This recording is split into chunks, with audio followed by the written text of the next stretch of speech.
Welcomes to all of you again at अपनी पाठशाला। मैं हूं आशीष पाटीदार। पिछली क्लास में हम लोगों ने संकरण के बारे में चर्चा करी। क्या होता है, किस तरह काम करता है, क्या मेरिट्स है, क्या डीमेरिट्स है, किस प्रोडक्शन को बढ़ाने में काम आता है, उसके लिए कंडीशन क्या है, हिली ट्रैक्ट पहाड़ी क्षेत्र में, मैदानी क्षेत्र में और अधिकतम कितना % ब्लड विदेशी पशु का रख सकते हैं, है ना। मिल्क प्रोडक्शन में क्यों अच्छा नहीं है, मीट में क्यों अच्छा है, % जबकि मिल्क का बढ़ता है। तो ये सारी बातें अपन ने, बारीक बातें, छोटी छोटी बातें, एग्ज़ाम ओरिएंटेड बातें और कंफ्यूज करने वाली बातें अपन ने पिछली क्लास में कर चुके हैं। अब संकरण जो विधि है, क्रॉस ब्रीडिंग जो मेथड्स है, इसके टाइप क्या क्या हैं, पहले उन पे बात करते हैं, है ना। समय रहा तो चारों मेथड की बात कर लेंगे। इतना समय यदि नहीं रहा, मुझे नहीं लगता रहेगा, 2 ही मेथड द्विसंकरण और त्रिसंकरण ही एक क्लास में हो पाएगी। अगली में चरम और पितृ संकरण पढ़ेंगे। तो जल्दी से शुरुआत करते हैं फालतू बातों को छोड़कर। तो भैया सबसे पहले द्विसंकरण जो है, जिसको अपन कह सकते हैं डबल क्रॉसिंग, नाम से पता चलता है। द्वि मतलब 2, यानी कि यहाँ A और B 2 अलग अलग संकरण शब्द लग गया है ना, या कहें कि क्रॉसिंग वर्ड लग गया, मतलब समझना कि 2 अलग अलग ब्रीड आपको मिलेगी। A अलग नस्ल है, B अलग नस्ल है, और इन 2 से आएगी फर्स्ट जनरेशन F1। इस F1 के अंदर 50% कैरेक्टर होंगे A से और 50% कैरेक्टर होंगे B से। माता पिता के आधे आधे गुण संतान में जाते हैं। अब द्विसंकरण में जो क्रॉस करवाया जाएगा F1 का, अब इसको आगे बढ़ाया जाएगा द्विसंकरण को, तो F1 का क्रॉस करवाएंगे A के साथ, तो F1 क्रॉस A। फिर जो संतान आएगी F2, उसका क्रॉस करवाया जाएगा B के साथ। फिर आएगी तीसरी जनरेशन, इसका फिर क्रॉस करवाया जाएगा A के साथ। फिर आएगी चौथी जनरेशन, फिर इसका क्रॉस B के साथ। मतलब एक बार A से, एक बार B से, फिर एक बार A से, फिर एक बार B से। क्यों सर, ऐसा क्यों किया जा रहा है, एक बार A एक बार B? तो बोले इसको कहते हैं एकांतर रूप से प्रजनन करवाना। किस रूप से? एकांतर रूप से, इन अल्टरनेटिव फॉर्म।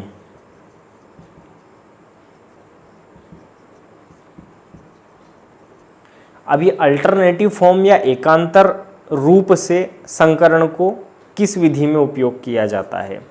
आंसर आएगा द्विसंकरण। ये एक शब्द ही पूरा आंसर सही करवाएगा, अल्टरनेटिव फॉर्म। यही क्वेश्चन रिपीट हुआ है सारे एग्जाम में। मैं की पॉइंट बताता हूँ हमेशा क्वेश्चन को समझने वाले। एकांतर शब्द आ जाए संकरण में, अल्टरनेटिव फॉर्म आ जाए, मतलब समझना बात चल रही द्विसंकरण की। एकांतर रूप से इसलिए कि एक बार ए से करवाया तो ए के कैरेक्टर F1 का यदि ए से करवाया तो जो आने वाली जनरेशन है F2, इस F2 के अंदर ए के कैरेक्टर बढ़कर के हो जाएंगे 75, क्योंकि 50-50 तो थे F1 में, और ए से जब मिलाया तो इधर से 50 आएंगे और इधर से आधे आधे आएंगे, तो ए के 50 के आधे मतलब 25, तो टोटल F2 में हो जाएंगे 75।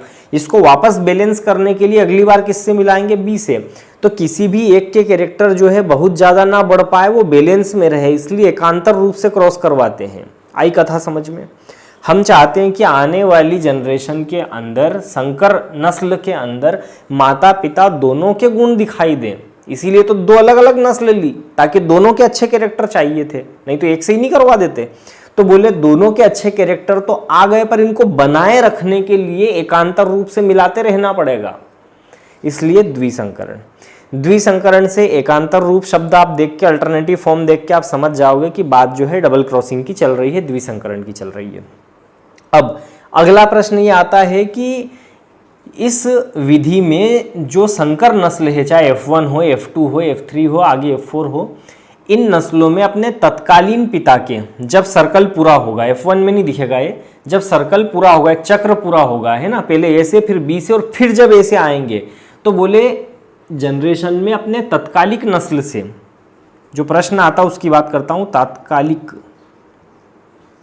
नर से या नस्ल से या पिता से या करंट बुल से या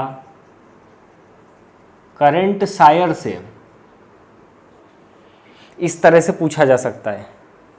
इतने शब्दों का उपयोग करके कि कितने % गुण होंगे।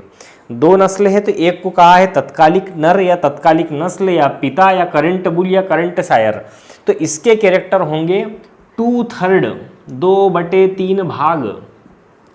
कई लोग सोचते हैं 2/3 किसका, तो भैया कैरेक्टर का।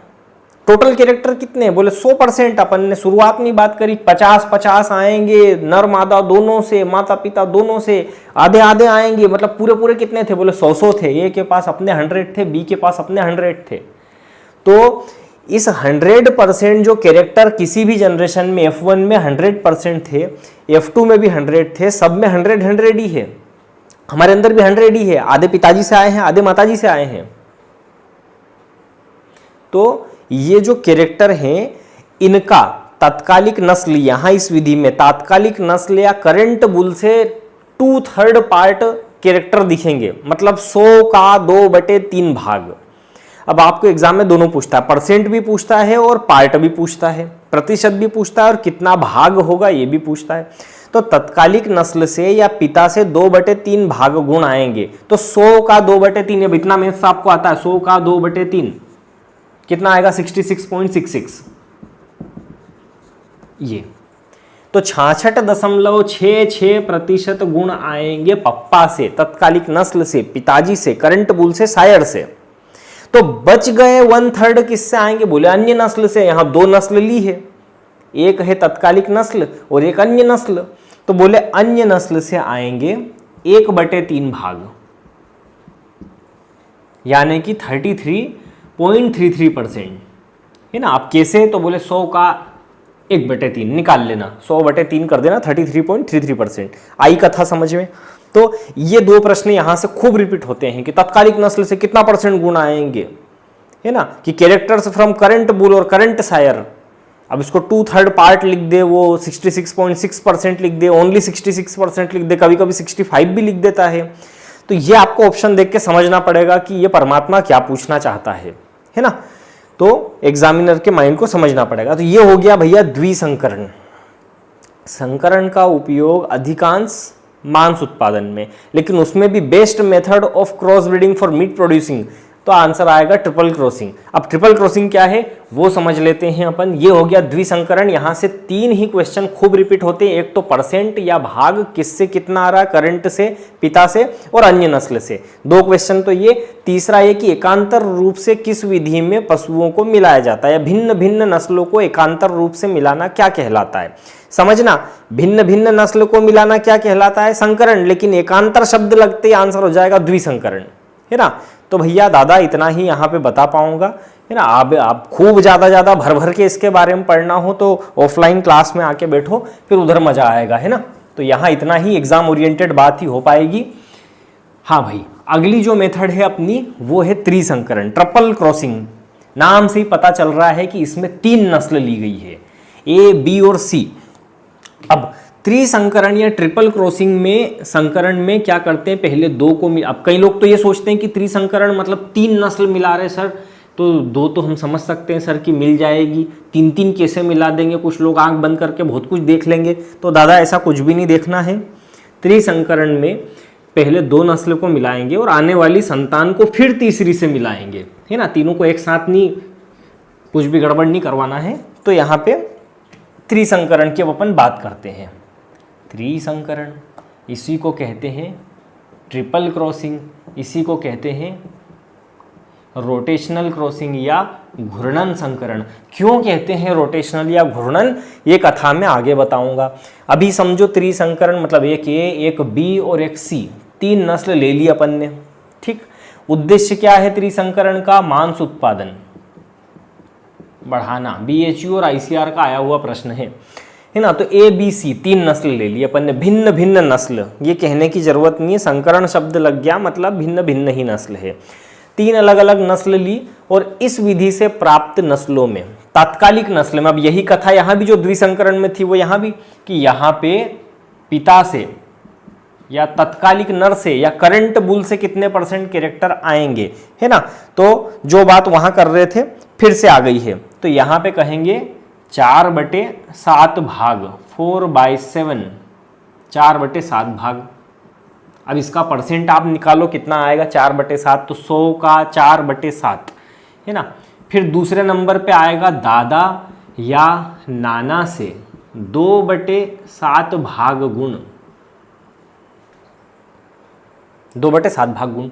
और बच गई अन्य नस्ल, तीसरी नस्ल, क्योंकि 3 है ना यहाँ पे, तो तीसरी नस्ल अन्य नस्ल से 1/7 भाग, 1/7 पार्ट फ्रॉम अदर ब्रीड। अब यहाँ पे 4/7 मतलब अगर परसेंट यदि निकालेंगे तो भैया परसेंट 100 का 4/7, 7, 3 बचा, 7 चुके 14 पॉइंट कुछ कुछ, यानी कि आएगा 56 पॉइंट कुछ कुछ। तो ये हो गया परसेंट दादा, 56 पॉइंट कुछ कुछ है ना। इसका आधा 2/7, 2/7 मतलब 56 दशमलव कुछ कुछ का आधा 28 दशमलव कुछ कुछ, और 28 दशमलव कुछ कुछ का आधा 14 दशमलव कुछ कुछ। 1/7 बोला ना, नहीं समझ में आया हो तो निकाल के देखना भैया, आ जाएगा। ठीक है, तो सिंपल कैलकुलेशन है। अब इसको सिद्ध कर देते हैं। पहले तो कई लोग सोच रहे होंगे सर आप तो डायरेक्ट लिख देते हो, इतना आएगा इतना आएगा, आएगा कैसे, पहले ये समझ में आए। तो चलो कैसे आएगा, ए और बी इसका क्रॉस करवाएं। पहले सिंपली चलते हैं अपन। F1 जनरेशन में ए के गुण कितने आएंगे भाई, माता पिता के आधे आधे आते हैं, बोले 50-50 आएंगे सर, बार बार मत बोला करो, हमको इतना तो आता है, इतने भी गधड़े नहीं है जितना आप सोचते हो, है ना। तो ये जो F1 आया है, अब इसको किससे मिलाएंगे, F1 को मिलाएंगे C से, F1 क्रॉस C आएगा F2 में अब ए के कैरेक्टर कितने, बी के कितने और सी के कितने, है ना। अच्छा, कई लोग ये भी सोचेंगे यहाँ पे ए और बी को मिलाया F1 आया, अब F1 जो आया उसको मिलाया C से, C क्या है सर, नर है कि मादा है, और ये जो F1 है ये क्या है, नर है कि मादा, ये नर आ गया और ये भी नर है, तो फिर सर कैसे मिलाओगे, ये मादा है और ये भी मादा है, फिर कैसे। तो देवताओं एक बात समझ लो कि ये जो तीनों हैं ABC, इनके अपने पास नर भी है और इन नस्लों की शुद्ध मादा भी है, प्योर मेल और प्योर फीमेल दोनों हैं इनका अपने पास। जब जिसकी जरूरत पड़ेगी उसको ले आएंगे सामने अपन। आई बात समझ में। तो ज्यादा दिमाग नहीं लगाना नर्मदा के मामले में, है ना, तुमको यहाँ पढ़ना है, नर्मदा नहीं करना है। तो भैया मेल फीमेल दोनों हैं इनका अपने पास। तो जो फर्स्ट जनरेशन आई उस फर्स्ट को अपन ने बची हुई ब्रीड से मिलाया, तो एक एक है ना, तो तीसरी सेकंड जनरेशन आएगी, F2 जनरेशन आएगी। तो ये रही F2 जनरेशन, किससे मिलाया, C से मिलाया। ठीक है, अब जब C से मिलाया, अब इन तीनों के पास अपने अपने 100% कैरेक्टर है, ये बात तो अपन जानते हैं, है ना। जब इन दोनों को मिलाया था तो आधे आधे 50-50 आ गए थे। अब जब F1 को C से मिलाया तो F1 के आधे मतलब कि A और B के आधे आधे, मतलब A से कितने आएंगे आधे, 50 के आधे 25, B के 50 के आधे 25, और C जो है इसके पास अपने 100% कैरेक्टर है, उसके आधे 50। आई बात समझ में। तो इस तरह फिर से कितने हो गए टोटल 100, मतलब टोटल तो 100 ही होंगे, तुम कैसे भी जोड़ लो। और आगे बढ़ाएंगे क्योंकि इसका नाम क्या है, रोटेशनल क्रॉसिंग या घूर्णन। तो घूर्णन कब पूरा होगा, जब A से चल के वापस A पे आ जाएंगे तब जाके पूरा होगा, है ना। तो चलो आगे बढ़ते हैं। 5th जनरेशन में जाके अपन जो है फिर देखेंगे कि क्या मिला अपने को, तब रोटेशन पूरा होगा। अभी चलते हैं आगे। F2 जो आया है इसको क्रॉस करवाएंगे, पहले AB मिलाया, फिर C को लाया, अब वापस क्या लाएंगे, अब फिर से A को लाएंगे। तीसरी जनरेशन F3 आ जाएगी। तीसरी जनरेशन, थर्ड जनरेशन में A के, B के और C के कैरेक्टर्स कितने कितने होंगे। तो बोले A, B और C के कैरेक्टर देखने के लिए पहले इनका आधा आधा करो, F2 का और A का। F2 का आधा मतलब कि इनका आधा, A का आधा 25 का आधा 12.5, B में 25 का आधा 12.5, C में 50 का आधा 50 का आधा 25। अगली ब्रीड क्या ली है यहाँ पे, बोले A ली है, तो A का आधा, बोले A का आधा 100 का आधा 50, तो बोले ये लो 50। टोटल कितने हो गए 62.5। आई बात समझ में। तो 62.5 प्लस 25 प्लस 12.5, टोटल जोड़ लो आप, कितने हो रहे, टोटल जोड़ो 62.5 प्लस 12.5 यानी कि ये हो जाएंगे 63, 64, 65 और 75 प्लस 25 टोटल 100 फिर से हो रहे हैं। 100 टोटल हो रहे हैं मतलब समझना कि बढ़िया स्मूथ चल रही कथा, बिल्कुल सही सही चल रही है ना। नहीं तो कथा भटक जाएगी, लीलावती कलावती इधर उधर चली जाएगी, है ना। तो यहाँ पे भैया समझना कि सही चल रहा है, 100% आ रहा है। तो F3 अब वापस से मिलाएंगे F3 को किससे, A के बाद में कौन आएगा भाई, पहले था A B फिर C फिर A फिर वापस कौन आएगा B। क्या आएगा F3 के बाद, अब F3 का भैया क्या आएगा F4। F4 में ABC करके देखते हैं, A B और ये C। अब F4 कब आई, जब इनने अपने आधे आधे गुण दिए। F3 के आधे मतलब ये F3 में इन तीनों के आधे, A के आधे 62.5 का आधा 31.25, B का हाफ 12.5 का हाफ मतलब 6.25 और C का हाफ मतलब कि 12.5। अब दूसरा जो है, मान लो F3 पापा है तो B क्या है, मम्मी है, तो मम्मी के आधे कैरेक्टर मतलब 100 के आधे 50, तो ये रहा 50 और टोटल हो गए 50 प्लस 6.25 यानी कि 56.25, 56.25। देवताओं इतनी कथा आ गई होगी समझ में। और आगे बढ़ते हैं, और जब आगे बढ़ते हैं तो F4 जनरेशन का क्रॉस करवाएंगे किससे, बोले अब A B के बाद क्या आएगा C, ये लो। और अब आएगी पांचवी जनरेशन F5। पांचवी जनरेशन में अब A से B से और C से कितने कितने कैरेक्टर दिख रहे हैं, है ना। तो देखो F5 लाने के लिए इन दोनों ने आधी आधी कुर्बानी दी है, अरे आधे आधे कैरेक्टर दिए हैं। अब F4 के आधे मतलब ये रहा F4 और इसके आधे मतलब 31.25 का आधा कितना होता है, बोले 15 पॉइंट कुछ कुछ होता है कुछ कुछ तुमको, तो कुछ कुछ हो गया ये A का 15 पॉइंट कुछ कुछ।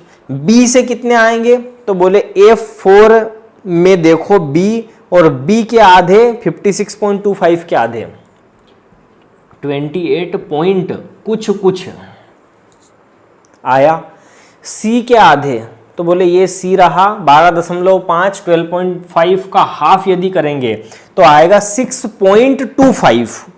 और ये जो दूसरा C यहां बैठा हुआ है, एक मान लो नर है तो एक है मादा, तो इसके कितने 50, तो इधर से 6.25 और यहां से 50। अब इधर से का मतलब क्या है, F4 से, ये इधर से ही है, पर यहां बताता हूं तो चीजें ज्यादा अच्छे से समझ में आती है ना। मैं डायरेक्ट लिख दूंगा, आधों के पल्ले नहीं पड़ेगी, हवा नहीं लगेगी, गायब हो जाएगा सब, है ना। ये उतनी हलकट चीजें नहीं है जितना हमको लग रहा है।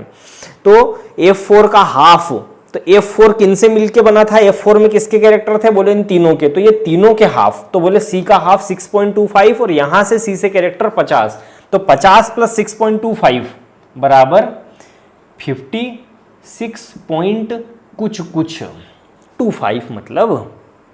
अब हमने कथा की शुरुआत में लिखा था कि जो नर होगा पप्पा होगा उनके 4/7 पार्ट मतलब 56% कैरेक्टर होंगे। तो भैया 56% कैरेक्टर इन तीनों में से किसके दिख रहे हैं, तो बोले C के दिखाई दे रहे हैं साहब 56 पॉइंट कुछ कुछ। मतलब C क्या है, C है पिता, तात्कालिक नस्ल, करंट बुल, करंट सायर। आई कथा समझ में।